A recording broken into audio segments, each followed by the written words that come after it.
warahmatullahi wabarakatuh. Halo semuanya, selamat datang di video presentasi kelompok kelas manajemen. Perkenalkan, saya Riswati yang akan memandu jalannya presentasi pada video kali ini. Pada video ini, kami akan membahas tentang materi mengenai Balance Scorecard atau yang biasa disingkat dengan BSC dalam akuntansi manajemen. Sebelum masuk ke pembahasan, izinkan saya memperkenalkan anggota terlebih dahulu. Yang pertama yaitu saya sendiri, Riswati. Yang kedua ada Rifka Nur Atika. Yang ketiga ada Nursyala Suryani. Yang keempat ada Gisela Denis Pramesti. Dan yang terakhir ada Aprilia Cahya. Baik, tanpa berlama-lama lagi, marilah kita masuk ke pembahasan yang pertama. Balance Scorecard atau BSC dalam akuntansi manajemen. Sistem manajemen strategis untuk pengukuran kinerja organisasi secara komprehensif dan seimbang.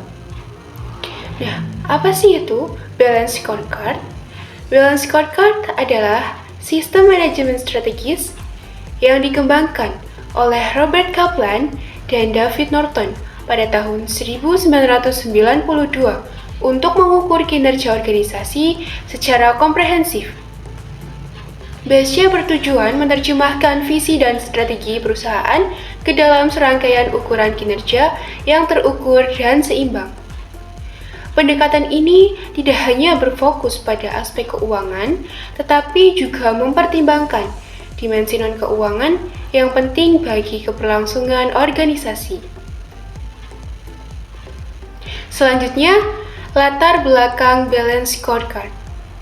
Pada tahun 1990-an, Robert Kaplan dan David Norton melakukan penelitian terhadap perusahaan besar di Amerika Serikat untuk mencari model pengukuran kinerja yang lebih komprehensif. Pada tahun 1992, Balance Scorecard pertama kali dipublikasikan melalui Harvard Business Review. Selanjutnya, pada tahun 1996, BSC berkembang dari sekedar alat pengukuran kinerja menjadi sistem manajemen strategis yang digunakan secara luas. Selanjutnya, ada prinsip dasar Balance Scorecard. Balance Scorecard memiliki 3 prinsip dasar utama, yaitu keseimbangan, hubungan sebab akibat, dan strategi MAP. Keseimbangan berarti menggabungkan ukuran finansial dan non-finansial secara proporsional.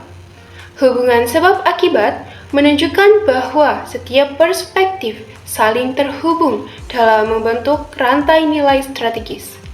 Sementara itu, strategi MAP digunakan untuk menggambarkan hubungan antar tujuan strategis dalam berbagai perspektif secara terstruktur. Sekian dari saya, terima kasih. Keunggulan Balance Scorecard. Balance Scorecard memiliki keunggulan karena mampu melihat kinerja organisasi secara lebih menyeluruh.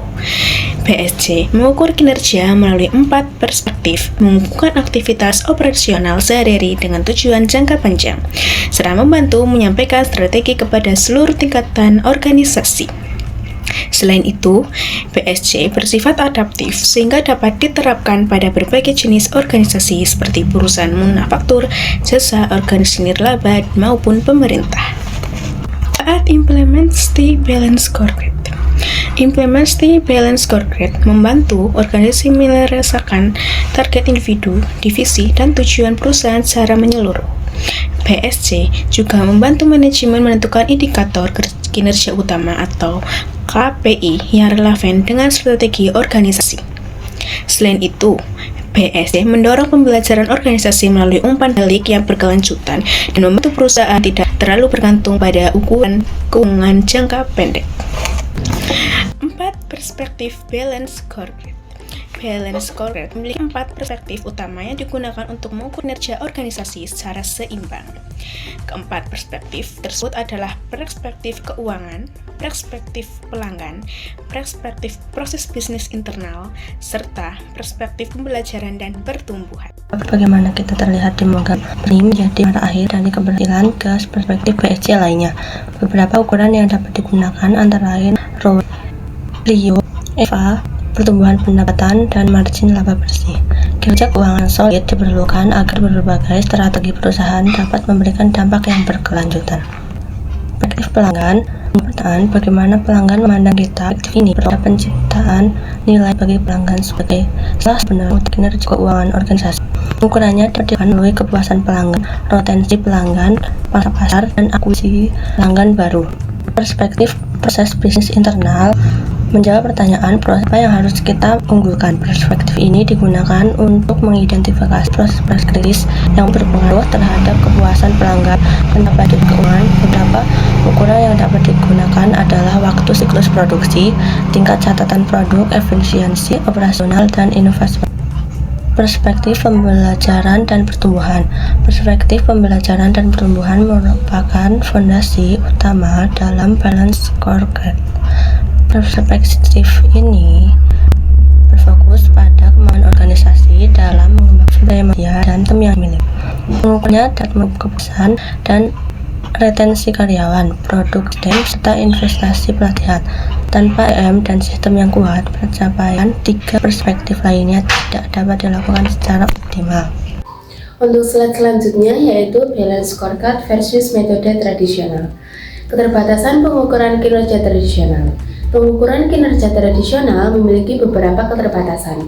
Pertama, metode ini cenderung berfokus pada indikator keuangan historis seperti laba dan ROI yang hanya menggambarkan kondisi masa lalu, bukan kondisi atau peluang di masa depan. Kedua, pengukuran tradisional sering mengabaikan aset tidak berwujud, seperti kompetensi, sumber daya manusia, loyalitas pelanggan, dan kemampuan inovasi.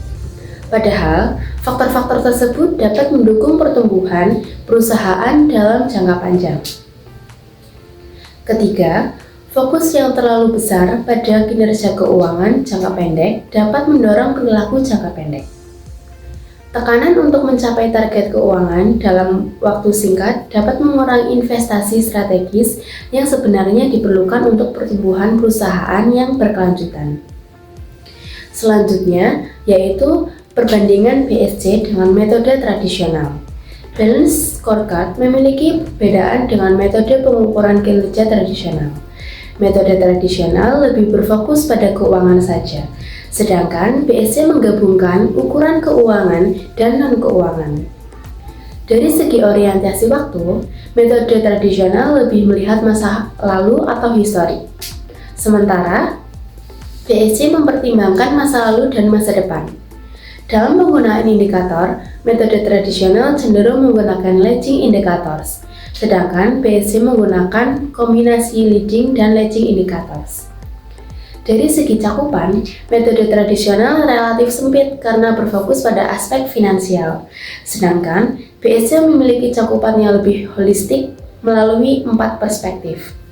Selain itu, hubungan antara strategi pengukuran kinerja pada metode tradisional cenderung lemah, sedangkan BSC mengintegrasikan strategi dengan pengukuran kinerja secara lebih menyeluruh. Komunikasi strategi pada metode tradisional juga terbatas, sementara BSC membantu menyampaikan strategi kepada seluruh tingkatan organisasi. Selanjutnya kita akan membahas studi kasus PT Maju Bersama.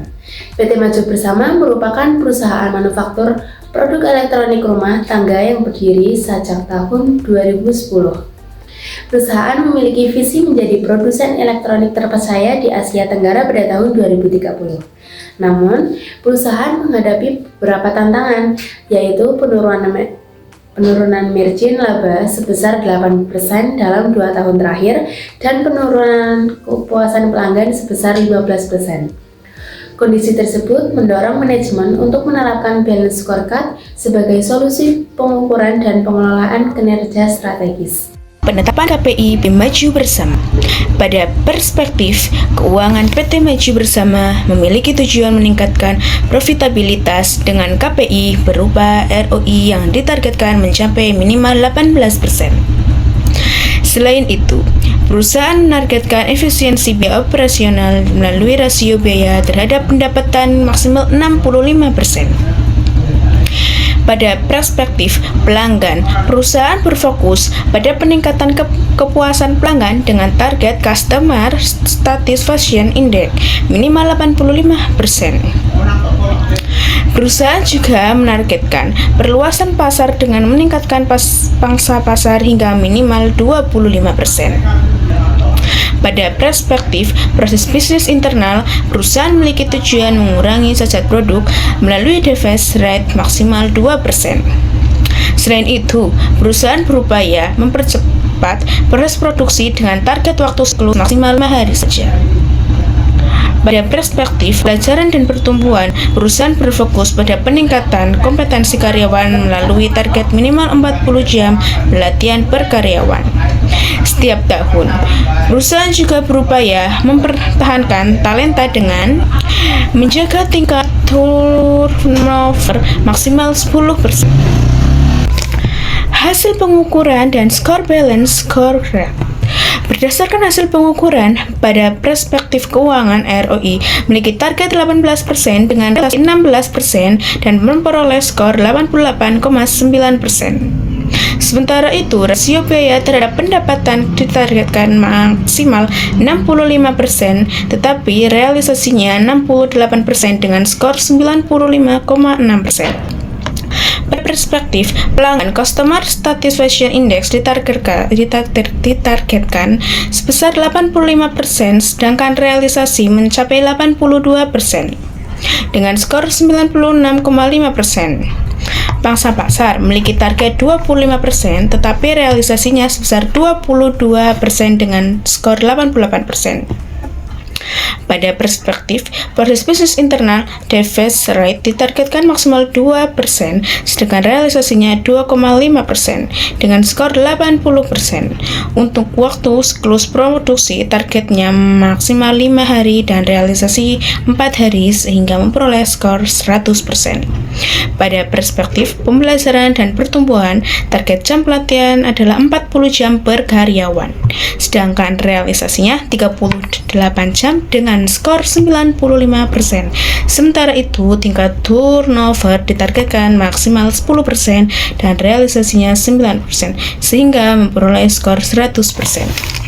Implementasi dan rekomendasi strategis. Berdasarkan hasil pengukuran, kinerja terbaik PT Maju Bersama terdapat pada waktu siklus produksi dan retensi karyawan yang masing-masing mencapai skor 100%. Sementara itu, aspek yang masih perlu diperbaiki adalah deferred rate dengan skor 80% dan REO dengan skor 88,9%. Untuk meningkatkan kinerja, perusahaan perlu melakukan investasi pada program quality control untuk menekan deferred rate hingga di bawah 2%, serta menerapkan program defisiensi biaya untuk meningkatkan ROI sesuai target. Keunggulan pada perspektif proses dan pembelajaran juga perlu dipertahankan sebagai fondasi pertumbuhan perusahaan. Kesimpulan, Balance Record merupakan sistem manajemen strategis yang membantu organisasi mengukur kinerja secara menyeluruh melalui 4 perspektif, yaitu keuangan, pelanggan, proses bisnis internal, serta pembelajaran dan pertumbuhan.